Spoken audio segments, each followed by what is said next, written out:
കണ്ടോ? ഇതെറ്റാൻ ആരെയും മേത്ത് കയറിപ്പോയുള്ള അവസ്ഥ എന്തായിരിക്കും? ഒരു ലൈറ്റോ കാര്യങ്ങളോ ഒരു സേഫ്റ്റിയോ കാര്യങ്ങളോ ഒന്നും ഇല്ലാണ്ട് വണ്ടി പോകുന്നത് നോക്കി. റോഡ് നിറച്ചു പോനാ.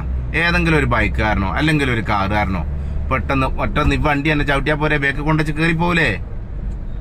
ഇതിനൊക്കെ ആരോടാ? ബാക്കിയുള്ളതിനൊക്കെ ഫൈൻ ഇടാൻ കുറെ എണ്ണുണ്ട്. ഈറ്റാലത്തെ റോഡും കൂടി നിരങ്ങി നടന്നിട്ട് ഒരു മനുഷ്യന്മാരില്ല. നിങ്ങളിതൊന്ന് നോക്കിയാനിതാ, ഇത് മൊത്തം പുറത്തേക്കാള് ഒറ്റ ഒന്ന് കയറിപ്പോയാൽ പോരെ, തലയും മുഖമൊക്കെ ഉണ്ടാകുമോ? ഇനിയിപ്പോൾ വണ്ടിയാണെങ്കിൽ വണ്ടി ഉണ്ടാകും. അത് കർണാടക വണ്ടിയാ, നമ്പർ പ്ലേറ്റും കൂടിയില്ല. നിങ്ങൾ നോക്ക്, നമ്പർ പ്ലേറ്റ് വണ്ടിൻ്റെ ഉള്ളിൽ ഒളിപ്പിച്ച് വെക്കാനുള്ള സാധ്യത. ഇവൻ ഇത് ആരെങ്കിലും തട്ടിയിട്ട് പോയാൽ ആരായിന് സമാധാനം പറയാ? ഈ വണ്ടി ഏടാന്ന് വെച്ച് പിടിക്കാനാ?